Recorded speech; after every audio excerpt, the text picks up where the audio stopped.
A warm welcome to this week's show.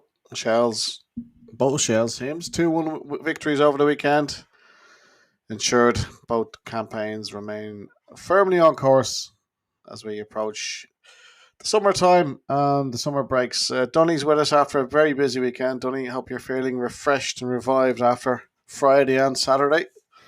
I'm absolutely delighted, Andy. No, I'm only messing. Yeah, delighted, delighted, Brew. Delighted to be here with two 2-1 wins in the back burner. I have my first line of my notes here is a little equation: 2-1 times 2 equals 1 happy camper. That's what Well, there you go. I've written down. So that's about as good as my algebra ever got. But yeah, we said it last week that if this were to transpire, then things could be looking very, very different, and it doesn't take much to start winning games again, and the vibe can change. And my God, did it change on Friday night in particular? Yeah, let's start there. I think by half time on Friday night, the vibes probably weren't as positive as they were at 9:30. Let's your thoughts on the first half. The Shells look a little bit nervy. Were Pats starting to show a little bit of class? What was was your thoughts how it panned out starting off?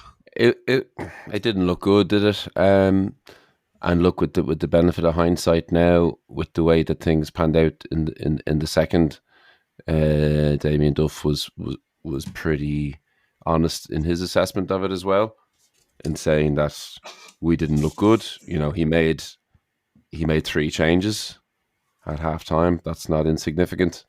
It wasn't. I don't know if it was nerves, to be honest, Andy. I just thought Pats were sharper, better on the ball, more dynamic. That's what they can bring. We spoke about it last week, that the game wouldn't or shouldn't, at any rate, resemble the defeat to Waterford in particular, or nor the game against Drogheda previously, where we'd have to contend with a low block or anything like that. That it would be open, that would be conducive to counter attacks and so on, and so it proved. But just Pats were crisper in their use of the space. The sort of repetitive theme that I noticed in the first half, after a reasonably bright few minutes, which seems to be a pattern lately, where the first few minutes you'd be like, okay, we're in this here, and then we kind of drift a little bit aimlessly and allow the teams in. But I felt we looked very open at the back, as there were spaces that Pats were attacking. It reminded me of earlier in the season against Shamrock Rovers, where we ended up changing the shape at half time and plugging some of those gaps. But I suppose, and the goal, frankly, I felt was coming. I think it came from sort of fatigue. Normally, misplaced passes from JJ Lunny are like hen's teeth, very rare. But it was from a loose ball from him, which I think, had we not been under the cosh for the length of time prior to that, I don't think you maybe would have seen that from him. But it was pounced on, and our shape was loose because we had it and we coughed it up, and that's always that's a dangerous place to find yourself in at any time where you have it and your defence feels that they can push, and then immediately you cough it up, and in that mid transition point where your back line have suddenly thought, okay, we can get up here, there's a problem that needs addressing, and you're backpedaling, and no one really got to grips with where Mason Melia was. And obviously he did very well to finish, but there was a large area between the defenders there for him to exploit. So frankly, I think it was looking grim enough at halftime. The one thing that was a positive, I suppose, and it's a narrative that I have down here as well as something coming out of the game, was Conor Kearns and his role in keeping us in the match. I have him down here, Mr. Mojo Rising, Conor Kearns getting his mojo back, and his punching was more emphatic, his kicking was tidier, I thought. Yeah. overall he just looked back to himself, which when others were kind of losing their heads, thankfully he didn't. And only for him, maybe the game might have been out of reach. So the changes needed to be made. Something had to change. And I suppose at 1-0, you're always in the game. And so it proved. Do you think Pats targeted Connor in nets because they seemed to shoot on sight any sort of opportunity they got? Kearney was more than up to the task. He wasn't just saving these shots, he was parrying them away out of the danger zone to his credit. And I think it's fair to say we would have expected him to save them. But when you've had a little bit of a sticky patch, I think you're spot on. I think he proved why he's the best in the business. The goal we gave away, as you said, the warning signs were there, Dunny, and right in the half-hour mark, I think it was. Forgive me if I'm wrong here. I think it was Harry Wood got into a bit of a muddle, and perhaps with JJ in that sort of our sort of right back general area, just inside our own half. It was disappointing to cough it up so easy. Good finish by Mason Melia, but when that went in, you could sort of feel the groans. Is it going to be one of those nights? And we got to half time, and then we saw the changes. Duffers, he's not afraid, as we know, he's not afraid to make changes, but I think everyone felt or probably knew that there was something coming when we saw them trudging off at half time. There was definitely a reaction needed, wasn't there? There certainly was. I'm not sure many people might have seen 3 changes. That's quite significant, as I said. It leaves you with obviously only two further personnel changes you can make. He did allude to one of them possibly being injury related, which we may come to at a later time. But I was pleased to see that we started with 2 up front, but then we still had the 5 at the back. So I felt we weren't maximising when you playing the 2 up top. We kind of took the air out of our own tires a little bit, with still being a little overcautious maybe in the shape. Which, look, it was addressed at halftime, and Harry, who has been, I think, very reliable in a time of unreliability from when it comes to individual errors and whatnot. He didn't have his greatest first half, but he has earned that goal and a moment in the sun for being consistently better than most, being unselfish and setting up other people for goals in positions where possibly he would have shot in years before. So I felt very good for him. And look, the place needed it, Andy. And I know it was kind of referenced to the flatness maybe on the Monday against Waterford and so on, but sometimes it's this chicken and egg thing about, do the fans need to lift the team, or should the team have to give something to the fans to get behind, and so on. And I think on the whole, we've been, as a fan base, we've been pretty excellent at getting behind the team and not getting down about the naked poor form that's seen us at home, and to go behind again. We did need a lift. We did need a lift, and nothing better than a quick goal to start the second half and go, right, okay, we're absolutely banging this again. Doesn't matter what came before. We're back on level terms. And momentum, as we all know, Andy, in football is maybe the biggest intangible.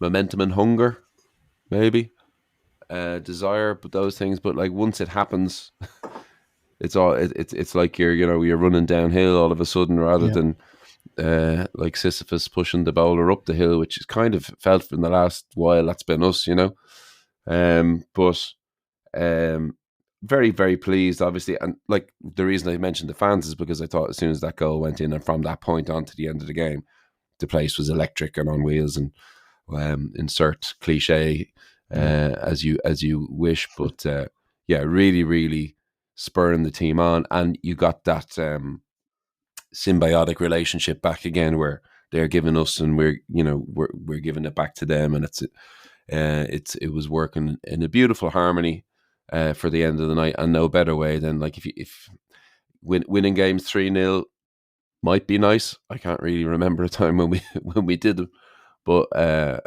last minute winners are special, a special kind of drug, and that's what will make people come back. And I overheard people who I don't know recently when I left the Waterford game saying, every time I come here, they're bleeding shite, and some fella was like, I think I'm cursed, some young fella, and I was like, oh man, kind of worried that like with the home form, and maybe these guys who haven't been coming as as long as others might be dissuaded to come back, but one of those nights like Friday will have people on the hook to come back again and again. So really, really pleased, and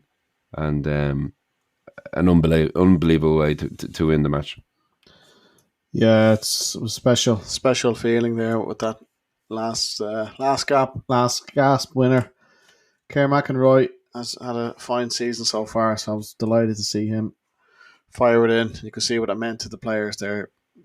Yeah, as you said, Donny, momentum is one thing you can't buy. You can buy many things in this life, but in a sporting sense, momentum is worth its weight in gold. So Absolutely. I think we touched last week on that this game against Pats was a potential sort of fork in the road. We went one way, where sort of, it's all rosy, we're back on track, whereas if it was the other way, we're still sort of stuck in a rut. So would it be fair to say that, I think Duffer may have touched on it, that sometimes you just got to throw out the coaching manual and you just got to go with your gut and blood and thunder, and that sort of seemed to me what it was. We just said, look, we're not, we need to get something out of this, and the early second goal in the second half was a huge turning point. I don't think Pats reacted well to that, and really I thought there's only going to be one winner from there on. Yeah, there could be an argument to be put against St.Pats that they're sort of front track bullies, that they lead from the front, and if they're forced to kind of fight their way back through the pack, that they can be found wanting a little bit. Only time will tell how that manifests itself throughout the season, but certainly, like, I think Duff alluded to it after the match, that we have played better in games and drawn or lost. I'd be thinking of maybe the Drogheda game, for example. Recently, the 2-2, and gotten less. Whereas, sometimes if you just stay in a game and you graft, something will fall for you. And I had said on the pod last week, I think, Andy, that compared to a team like Drogheda, it looked like we were finding it very difficult to remember how to win. And sometimes you just need, like I said, something to fall to give people belief. Talking about intangibles like momentum, but belief. Suddenly, the whole place felt like, okay, we're back again, and we've had a couple of those moments where, and ironically, or maybe prophetically, because we do have to play them on the last day of the season, the talk, of course, that Duff mentioned after the 0-0 draw that he had gone over in Inchicore against Pats, that he had gone over to Mark Coyle and said, feels like we've got our effing team back again, like we're going, so like we got it back, we lost it, and maybe we got it back again. Hopefully we can stay in possession of ourselves a bit longer this time around. But talking about Kerr McInroy, something that I was dwelling on earlier when I was putting my notes together was not just obviously how consistent he's been and how everybody is seeing, what he's the signing of the season all ends up, but what's extra good, and maybe we haven't thought about it because we've been too much in the weeds with our own problems, is that he's signed for next year. So this isn't just a one and done, or like he's under contract for at least another season, and beyond. I think it might have said multi-year or whatever. You're never too sure these days about the length of those things. They keep it pretty hush hush usually, but at least for next season. So this is great that we've been able to get such a gem and hold him down. I don't want to make it sound like it's against his will. Force him to play for Sheffield, no, and get him committed to Shells for another season is brilliant, because you can guarantee yourself that there's clubs in Ireland and beyond who'd be looking at him going, Jesus, I'd love to get him in our team. So we had mentioned before that if he added goals, that's 2 winners now. Basically, he's gotten the one in Sligo and the one on Friday, which has given us 6 big points to stay relevant for now. So I think a term that was coming to me earlier as well about, like, you're talking about Duff sort of throwing the coaching manual out and saying, let's find a way to win, is problem solving. And with the team that we've put together, with the panel of players that we have, we should be, and I think Duff is probably expecting and has expected a bit more in the way of problem solving when we've been given puzzles to solve and we've been given tasks that are not easy. We should have enough nous in the building now, and footballing talent and brains to be able to figure things out, I think, a little bit better than we have. And Friday was a lot of doing that in the cauldron. Like, it was a mixture of, like Duff's mentioned before, sort of cool heads while you're in the white hot fire of battle, and it was a nice blend, I thought, possibly epitomised by John O'Sullivan. I made a little note next to his name as well, because frankly, I don't think Declan Drake gave him his dues. When I listened back to the commentary, he didn't mention the build up to the winner, because I was stood behind the goal at the time, and John O'Sullivan's bursting, dogged, determined run was the makings of the goal for me. I know it comes off a Pat's head last before it falls to Kerr, but it really was the endeavour and the FU attitude of John O'Sullivan. He was given the ball with his back to goal, with at least 2 with at least 2 Pats players, around him, facing the wrong way, and he spun and drove into the box and used every sinew and ounce of strength and stretchability, stretchiness that he had in his hamstrings and quads to throw over a cross as best he could. And he ended up on the deck, stretching to put the cross in, making the Pats player head it. And, like, this is what I'm saying, like, it doesn't have to be genius to sort of, make them defend, make them do hard work when the legs are tired. And so he did. The ball dropped nicely. It was there on the edge of the box. Kerr read it well. Another day, maybe it doesn't fall for you, but you buy a ticket, and thankfully we won the lottery and won the 3 points. But John O'Sullivan, for me, has epitomised the sort of correct attitude that we need. Exceptional cameos all year long from this guy. Every time he comes onto the field, he looks bloody minded, driven, physical, angry, but controlled anger, flying into people. I remember speaking about him, and his cameo really impressed me in Sligo as well. Another gritty 2-1 win where he was just like thundering into tackles. We were, you're close to the pitch there. You can really feel the ferocity of the bodies colliding, and I'm very, very impressed with him. I have to say, I know his minutes are limited.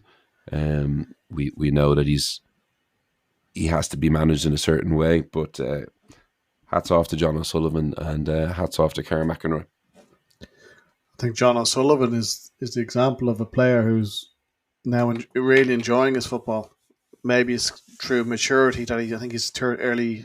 Forgive me if I'm wrong, John. I think he's early 30s now, maybe 31 ish.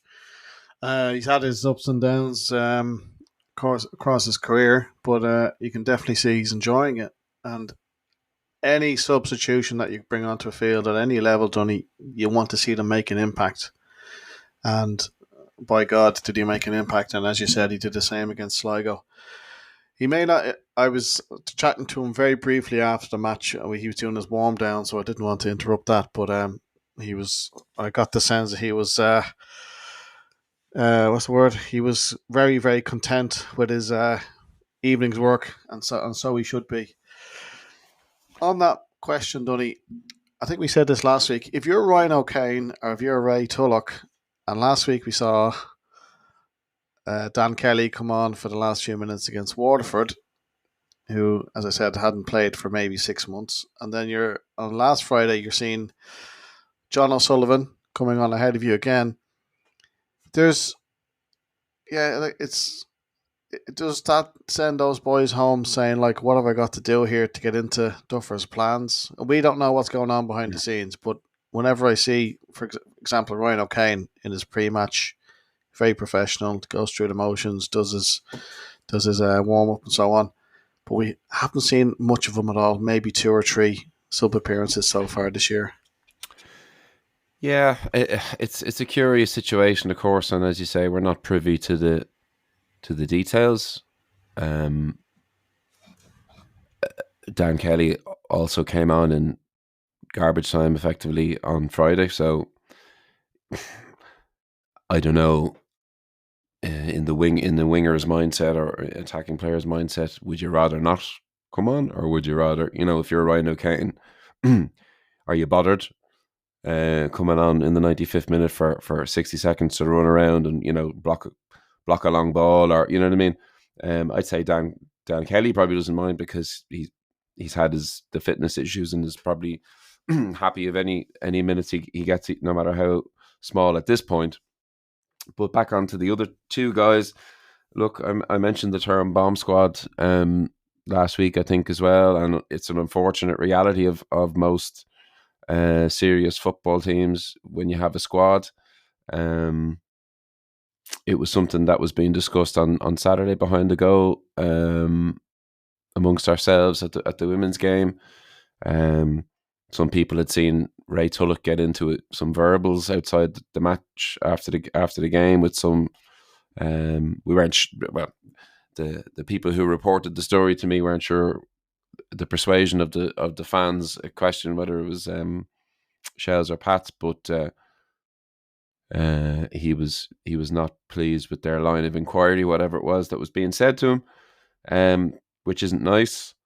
Ryan O'Kane, as you say, in the little glimpses we've gotten from the media, social media side of things around the club and whatnot, he seems to be, carrying himself professionally. So is Ray Tulloch. I've not heard. There's been nothing overt there that's amiss, other than the lack of minutes. I know Ryan O'Kane came on. Maybe his longest stint lately was the end of the Derry game, when it was pretty clear to anyone watching it that we were unlikely to get anything from the match.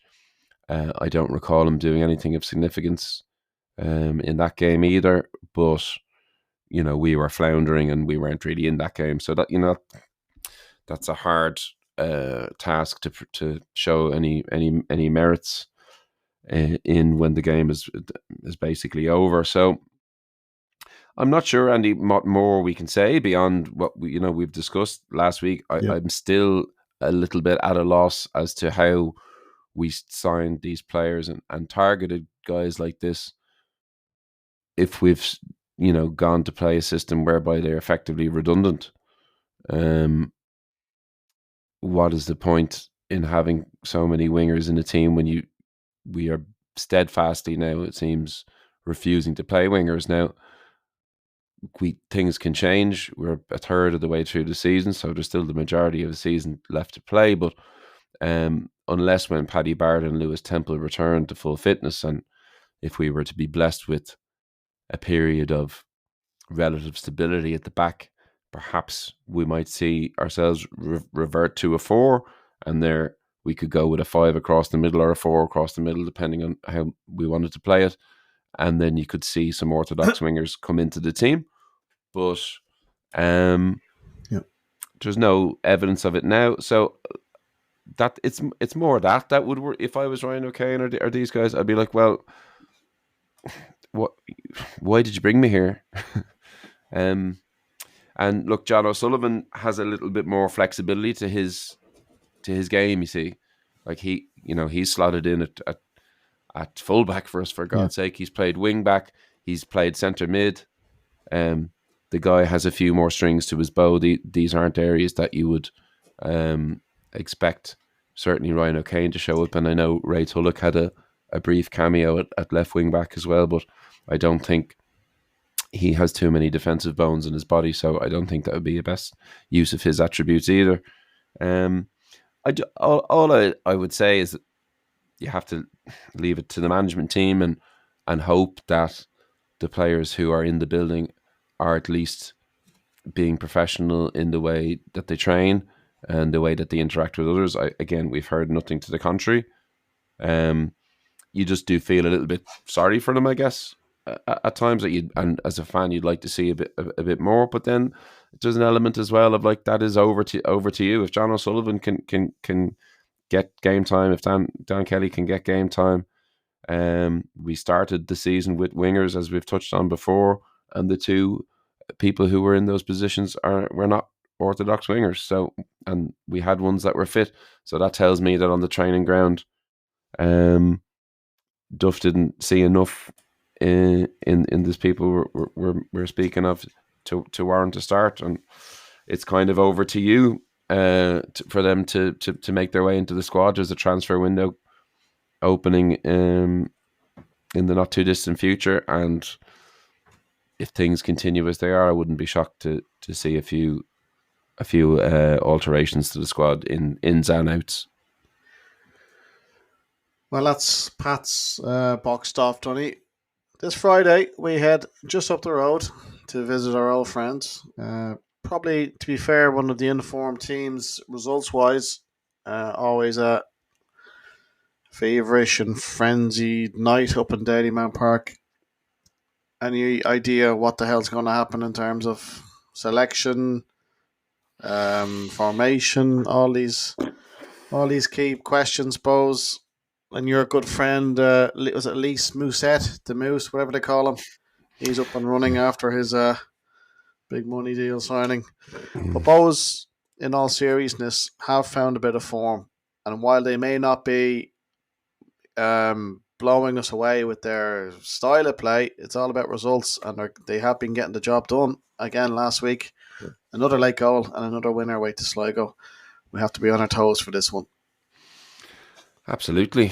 Parlez-vous, Mousset? Well, I've never seen a man, and I'm not one to body shame Andy, but it's rare in the modern game when you see someone come into a pre-season and the opening day. Of course, he had a tidy enough involvement in the goal for the what was the winner against Rovers in the Aviva in front of 30,000 odd people.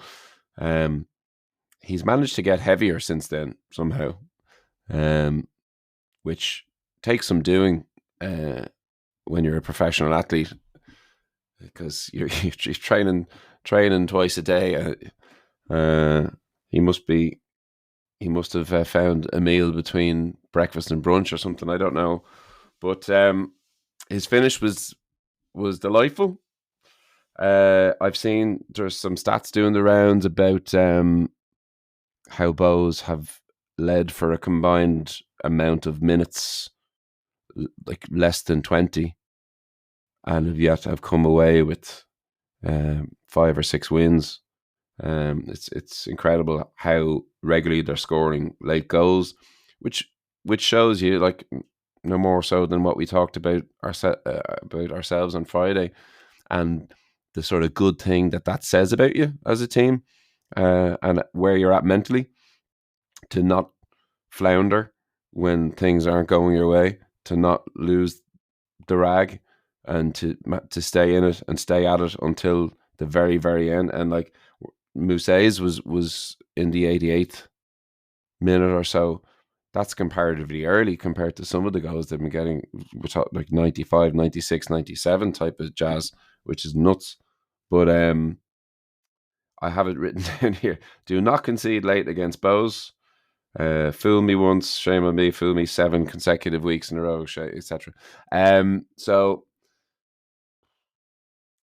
regarding what we will do, again, if going on the evidence, Andy, we're gonna play 5 at the back, and I don't know if we're gonna. Would he go with 2 up front again? I wouldn't be shocked if it's Meepo on his own and it's some sort of setup similar to what we started away in Galway, that type of shape. I think Chapman did himself no harm on Friday as well. I thought his involvement was positive. Again, players who have a bit of an X factor and who have an expectation around them tend to be the lightning rods that people are drawn to. Those that we expect the most from, we scrutinise the hardest. And that would certainly be the case for Chapman and Meepo, I think. But I think certainly, Meepo has won us plenty of points, and he's our leading goal scorer, and he does other things well also. But Chapman, I just after the being subbed on half an hour thing on the Monday, not starting on the Friday, you could sulk if you took it to heart. But I was heartened by his performance in the second half Friday. That contributed to the comeback. I would probably expect him to start. So yeah, I don't think we'd see a huge difference from Friday shape wise. However, the issue is now it was alluded to that I was reading between the lines. I could be wrong, and apologies if I am, but I think Sam Bone came off injured, or said at halftime that he was injured. I'm pretty sure the Tyreek swap with Wilson or with Norris was just he thought he might get more go forward dynamism from Norris, and the Martin and Chapman one, I think, was a little tweak of the shape that we wanted to present in the second half. Whereas the Bone one, obviously, it feels to me like that was the one he was alluding to when he said that one of them was an injury.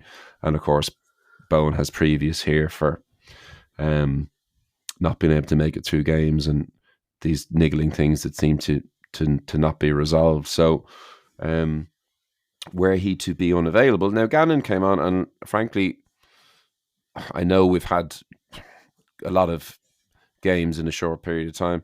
If Gannon's fit to play, I think you have to start him. Certainly, I would want his calm, seasoned head on the pitch in Dalymount when all sorts of abuse is being rained at you from every angle. It's nothing that he won't have taken for years with Dundalk and Rovers and all the rest. So I'd like to have him out there. I wonder, do we see Tyreek and Norris in the team? I don't know. Obviously, Caffrey's going to be there. Cam's going to be there. But either way, it'll be a 5 of some description. I'm almost certain of it. Duff's suspended, of course, I think. Yes, he is. With his yellow card. I believe Joey O'Brien has 100% success rate as not interim manager or caretaker manager, but as manager in lieu. Yeah, he is actually, yeah. So that would be a fun little anecdote to continue for another round to go and beat them. without Duff, God knows where Duff might end up. He could be. It could be in the mono stand with you, Donny. He could. Well, hopefully so. I hope he's got fastest finger first on at 7 p.m. 7 p.m. on Tuesday, or else he's goosed. Is he on the mailing list? Like the rest of us. You want to make sure he checks his spam. He could be in the shopping centre and drinking nettle tea or something up there with the Manuka honey. But it's the fixture I hate the most, Andy. I don't know about you, but when it comes to butterflies in the stomach, and there are certain derbies that I can kind of get up for easier than others, in the sense that I look forward to them and I see it as an opportunity. And then there's others that and this one in particular, particularly away, that sort of give me the heebie-jeebies a bit, and I'm just like, just don't lose to this lot, That's regardless of where we are in the season, whether we're top or mid or bottom, or whether we're in the first division. Going to Dalymount Park and losing is, that's going to be one of the worst days of the year. Going there and winning, of course, is some of the sweetest things you'll have in football as a Shells fan. But I do find the 90 minutes absolutely emotionally crippling up there. Other people have stronger constitutions than me when it comes to that fixture. I don't mind the Pats one so much, but this is the one that gets me. So look, thank God for the momentum and positive feelings around the place from Friday. It doesn't mean you're entitled to do anything. I know Duff would like to beat Reynolds more than any other manager probably in the league. There's definite niggle there, and for good reason, from what I've heard. But I think, on paper, they're probably are they the form team of the country? They're probably thereabouts. Maybe themselves and Waterford lately are on hot streaks. We can't take anything for granted. And look, like, it sounds silly to say it, because like, how long can they keep going on and doing it? But they keep doing it. So like, I was very impressed with our game management. It's something that we've highlighted here. I think we've been very poor at times this season in our game management, and knowing where we are in relation to the final whistle or the halftime whistle, or just getting through periods of time when we might have been ahead, or when we've been in a tough moment. But I thought our game management for the injury time following the goal, for example, on Friday, was exceptional. It was kind of funny that the nerves in Talca weren't what you might expect. I kind of felt that we really defended in a sort of in a fashion reminiscent of last year, which again was heartening to see. And I hope we can bring that into this week, because there will be periods where we're going to have to defend. You never go to Dalymount and get 90 minutes where you're on top the whole time, or there'll be periods where they'll have a purple patch and we're going to have to hang in there, and they might score. Frank, look, another game gone, another clean sheet by the wayside. We're 3 clean sheets in 15 or 16 now. So we might have to concede and come back from it, but at least on Friday we've showed that we can do that. So fingers crossed. A win would obviously leapfrog us over them, and I feel like the good times would be back, and it could be an absolute rejuvenation were we to win on Friday. Yeah, I hope so. Our form against the other Dublin teams has actually been very good, so plenty to be confident about. I think it's, of course, for Shells fans, go on sale Tuesday evening. Fastest finger first, Dunny, 7 p.m. I think is the usual, so keep an eye out for that. Dunny, Monday now we have the Drogheda game, which it's been squeezed in because of the 4 European teams, so we're playing Drogs on Monday. It's a big if, because we haven't had much luck against Drogs, but if we can get something from Bohs, and if we can get something from Drogheda, there's no easy games at all in this league, but there's a slight sort of favourable run of games now, but again, we've shot ourselves in the foot earlier this year. After Drogheda, we have I think it's Sligo at home and Talca, and then after that we're away to Cork. But I know all these games have their own obstacles, but there's potentially a chance for a bit of form, bit of a run there. But again, we sort of shot ourselves in the foot against the same opposition early in the year. But with Yeah, Drogheda on Monday now, Donny, it's I think Pats are playing Rovers. I'm not sure who's at home there, but then we're playing Drogheda. Another quick sort of Friday and Monday turnaround. These are the games that have been brought forward from later in the summer to now to accommodate all the teams in Europe. Can we yeah, finally get this bloody Drogheda hoodoo off our back this year? Because we've made hard work of it. yeah. Oh, I don't know. I mean, I feel. Don't you feel so accommodated with all these fixtures, Andy? I Oh, I feel do. like but aren't the league just doing us such a solid, flogging us like farmyard animals from the feudal times? Like our squad, squad's falling apart. Like, and they're sending us out 3 times in a week. It just seems like it's so frequent now. I was speaking with an inside man at the barber's 60th on Saturday night. Happy birthday to Derek. Um, and yeah, just I think there are many other people who agree that the season should be a bit longer, and that these Monday games, where appropriate, bank holiday weekends and whatnot, would be appropriate. But too many of them for my money, Andy. Anyway, look, I frankly I don't even think we can look at Drogheda yet, let alone beyond Drogheda. Those games, as you pointed out, the ones where you'd think, okay, non-Dublin clubs at home, we have thrown points away. So whether it was the loss to Drogheda, but even that Cork draw gets worse by the day. Um, the lead we coughed up against Galway, they're in terrible form now since around then as well. It's and there's others in there too where we haven't been where you'd want us to be. So the only thing I would say is that were we to win on Friday on the back of what we've just done,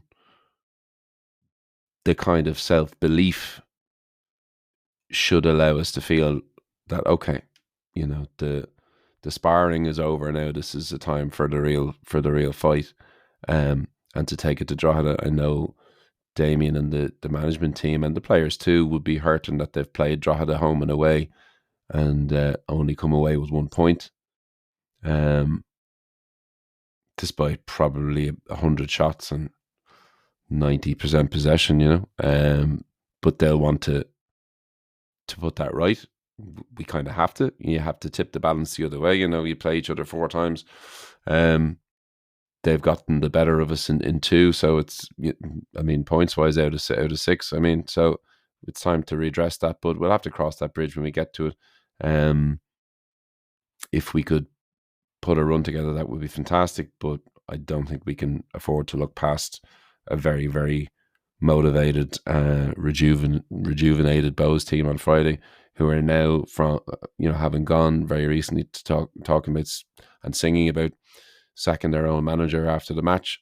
They're now looking at what the possibilities of their season are, and they're talking about Europe and all the rest of it. So they feel they're absolutely in with a charge, just as the same as we might be. So I'm afraid we might just have to roll into Drogheda and see where it finds us, because who knows what will happen on Friday.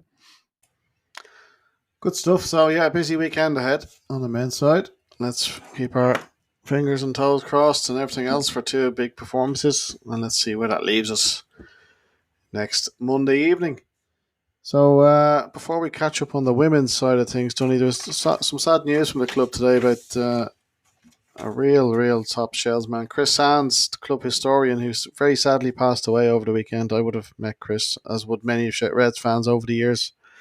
Chris has dedicated so many years and knowledge and experience to the club. His book is, I think, is still available out there. A grand old team, but it's a sad day. I just wanted to send our thoughts and best wishes to Chris's friends and family, and he'll be long remembered in Shelbourne history. So, sad day for the club Yeah, overall. well said, Andy. Like, club historians and people doing the work that Chris did help to educate the next generation of supporters about the club that they follow.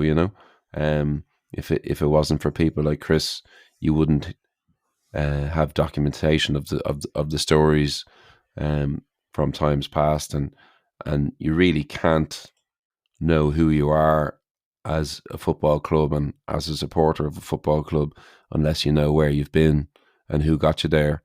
And Chris really was exceptional at laying out stories, memories, tales in a very uh, readable, enjoyable manner that sort of painted pictures and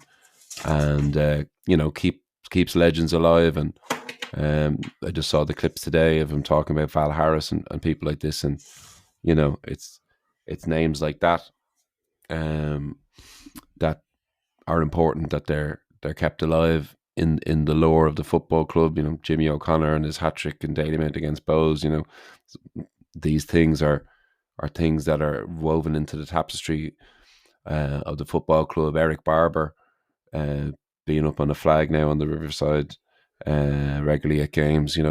It's important that we know that Shelbourne is a long storied club with just huge annals of history made by the people who spent their lives, molding it and taking part in it.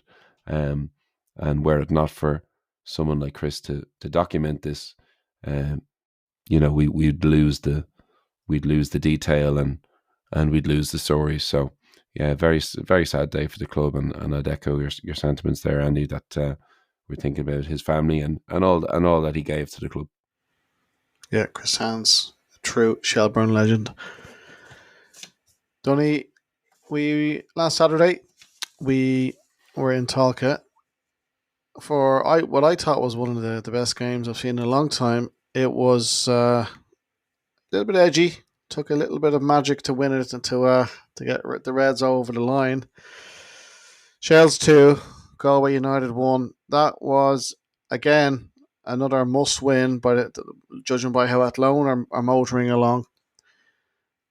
Was that your classic efficient victory? I'm not sure about efficient. It was certainly entertaining. It was certainly high quality. We expected that Galway would provide arguably the toughest test of the season, and I think that probably panned out that way. I think from start to finish, they probably tested us in ways that even Shamrock Rovers didn't really do on the opening day, despite the result there. We got ahead deservedly. I thought we had a very potent start. We won't be happy with giving them a foothold in the game on 28 minutes. We spoke earlier about Conor Kearns pushing things away to safety and whatnot. Unfortunately, Amanda McQuillan couldn't do the same and left it on a plate for the Galway striker to tap it in. But we didn't let it get us down. We won all at half time. Still a long way to go. And with the frequency of goals that we've had in this team, you'd always feel that there was at least one more left in us. And frankly, we could have had more. But a real piece, if you're going to win a game, an unbelievable assist from Rachel Graham We were stood behind the goal, and the keeper didn't give much real estate for Bambi to shoot at.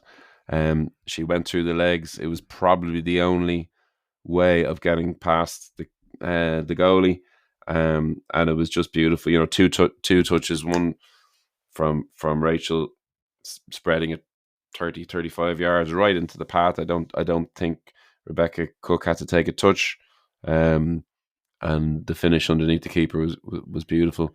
And Spoke, I think obviously she gets a brace, she gets the winner. She's the main talking point after the fact, but I think her overall performance was really exceptional.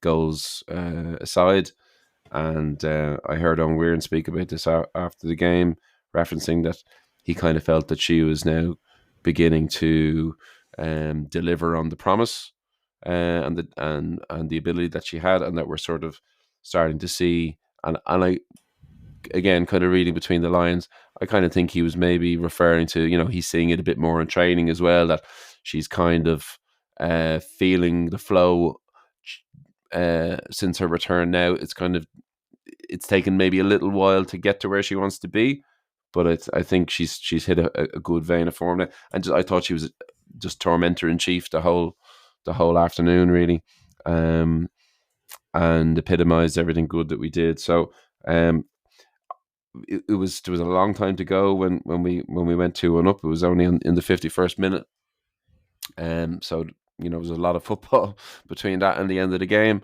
But I never felt we were really under undue pressure. I thought we were the more likely and probably should have scored. I think Mackenzie Anthony had a good chance at the back post that she probably would expect to finish. And there were other moments as well. So look, the team keeps winning 7 league wins in a row. I was looking at the fixtures there, and obviously you mentioned Athlone, but all you can do is win your own. With one more now down in Ferry Carrig next week. I think the goal has to be, obviously, within the camp will be win that game. And then I was looking, there's nearly a month off, Andy. It's almost a month to the day. Yeah, it's a long break. Yeah. Oh boy, is it long break. It's madness. But yeah, like, I mean, can you a break? It's like a cessation. It's like of the season. Like a whole month is madness in it. Yeah, I think there could be an All Ireland game in there somewhere, Donny. But certainly for the league fixtures, it's the best part of 4 weeks. Maybe so. I just know that I saw at Talca as I was leaving that the sign was up already for our next home women's game. Is that game against Athlone? Yeah, exactly. Yeah, in June. So win down in Wexford anyway, and then that's a big one to come back to. Yeah. Outside of Galway, Athlone obviously are the team to beat, and that's a hell of a fixture to have once we come back from the hiatus. You mentioned Rebecca Bambi Cook there. I think for the last 3 or 4 years, I think she's been in the US completing her studies. And would that possibly explain why, Donny, when she comes back, I think she can come back for the summer months and then she go off again. So that obviously wouldn't allow her really to bed herself in.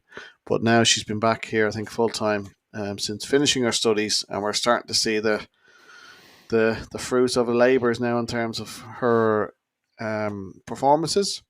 The first goal as well, I thought was top class. The little 1-2, little movement with Alex Kavanagh. Alex should get some credit for that little pass. Again, Rachel Graham-esque, but not from 40 yards, much closer. But the finish was top class, and she certainly enjoyed it. Mackenzie Anthony had probably one of her quieter weekends, but I would say, having watched the game, I thought Eve Dawson at the back for Galway did a number on her, so to speak, which you could certainly see elements of frustration with Mackenzie because she's goal hungry, but she's put in a hell of a shift. So some days you just don't get your rewards. I think that's okay, Andy. Though, and this is what I'd see as um, a real strong suit of this team. Um, we spoke about problem solvers in the men's team, and looking for people to step up when things are hard, or the answer doesn't appear immediately. And look, Mackenzie Anthony has been the answer for us for so many of these games, and she's taken the league by storm, quite frankly. Um, so obviously Galway, who would pride themselves on a stout defence, would have looked at her and said, "Okay, you keep her quiet, you keep Shells quiet." Largely, this has been the case recently. So what I really like about us is that we have people who have been stepping up. Kate Mooney was unbelievable last season, has chipped in with a few this season. Rebecca Devereaux, I think, has looked excellent when she's been fit to play. Obviously, we know what Noelle can do. And going further into the season, you'd like to see her maybe get a few more minutes. We just have people who can find answers, and great to see with Mackenzie Anthony not having her best day, as you said, largely because she was given extra treatment. Um, that's that somebody else stepped up and was like, okay, no problem, I can do it. Alex Cavan has been able to do it in the past. A lot of people who, if Rome has done it before, I have faith in so many of those players to deliver when the time calls, that we're not one-dimensional. It can be from the wings, it can be up front, it can be Pearl Slattery from a set piece. Leah Doyle, like so many people have really been at it this year, that you can't help but feel positive about the team. And I just hope that they give themselves the best possible platform now to attack that Athlone game at home by going and doing the business against Wexford, and putting ourselves in with a real shout of getting that top spot then subsequently. I think there was just before half time, the Galway keeper Jane Merrin had an accidental clash, and I think she broke a bone in her foot or ankle or leg. So hopefully Jane is back as soon as possible. I won't name the player, but I had just a quick word after the match with a Galway player, just to say good game and so on. And she sort of shrugged her shoulders to say, well, when we saw Roman McLaughlin and Noelle Murray coming on, it's not going to be your day. That's the real strength and depth the Shells have now, amongst others. Absolutely, yeah. That's been another really strong hallmark of this team this year. Anyone coming off the bench would have had a strong argument often for a start, and those who've come on have made a difference and made an impact. We've spoken about Maeve Walmer before, and so on. So right from younger, newer players to Shells fans, to Noelle Murray, and Roma. Frankly, I thought she was one of our top performers in the opening part of the league. Obviously, she's been struggling lately for fitness a little bit, but she is on her day the best midfielder in the league for me. I just love watching her play. I think she's exceptional. Obviously, we love Alex Kavanagh, and we've seen her for many years, and her talent is undeniable. But I do really enjoy watching Roma play, and I hope now that maybe with with the break, that we can have a really full fit squad to choose from, to target that Athlone game. I also had a very brief word with Rachel Graham after the match. Rachel, I assume she had tongue in cheek when she said that she scuffed her pass to Bambi Cook. Now, I'll if that's a scuff, then I'd be Keep doing scuffing. that. Keep scuffing. But it was a beautiful ball. And I also saw absolute Shells legend, Mr. Tony Sheridan, remark about it on one of the social media pages, saying what a top class pass it was. So high praise from the master himself. So Absolutely, and yeah, perhaps, sorry, Andy, but perhaps it might be at this point remiss of us not to take a moment to acknowledge the work that's being done um, by Eoin Wearen and his backroom staff, because as much as it is about the players, and it is about the players, and we have an absolutely, I keep saying it, but it's the truth, that we should feel privileged to have the women's team that we have. Um, I can't remember a time when it's been this rich with talent, and when you just get a feeling that things are clicking in every department. Like, we're defending really well, where our midfield play is often exceptional, and the talent that we have in there is exceptional. Mackenzie Anthony, we've touched on already, and what she's brought out of the blue. So the recruitment of Mackenzie is an absolute coup. It's the coup of the season in the whole league. So respect to Owen and his team, and keep up the good work. Those of us who would have seen a lot of his team last year, you can't not acknowledge the development of the style of play, of the attacking nature of the play, of the development in a positive sense of how we now approach matches compared to last year. We barely lost a game last year, and obviously 6-0 in the cup final, or was it 6-1? Sorry, 6-1, I think. 6-1. Yeah. We had a few points were had. It was 6-0 at some point, but that's that 6-1 maybe carried into this season. I think there was a conscious effort saying, we got to score more goals, and we're still pretty miserly at the back.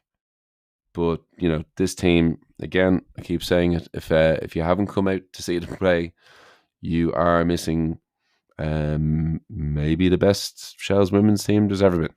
So they are an absolute treat. Yeah. Well, when you consider the last season, Donny, there was 2 or 3 of the so-called really young starlets decided to move up to Ellymount Park. Hannah Healy, for example, one for the future. But Owen didn't seem too concerned. And as you said, when you see again, Leah Doyle for me is just getting better week after week. She's such just a level of improvement in her play. She's playing with such confidence now. And then you look, let me just pick someone out here. Lucy O'Rourke played another 80 odd minutes there on Saturday against really, really good opposition. I think she's still only 17 years of age. And she's Crazy. I wish I was like that when I was 17, I tell you. But yeah, no, it's a real pleasure to watch this team, and I absolutely agree. Kudos to Owen, to Rory, and all the backroom team who are professional. They are representing our club, and we're lucky to have them all. So before we finish, Tony, this Saturday, away to Wexford in Ferry Carrick Park. Wexford, one of the big guns. They're starting to stir again. They've won, I think, 4 of the last 5. I think they've won 3 of the last 3. So there's it's still maybe a little bit too early to say, but there's signs of a slight sort of breakaway at the top of the division. Athlone, Shelbourne, and Wexford just snapping at the heels. It's going to be a big one on Saturday. Wexford are never one to take lightly. No, absolutely not. And yeah, you're right. When I would have started going to see Shell's women's games, this was the appointment viewing when it came to fixtures.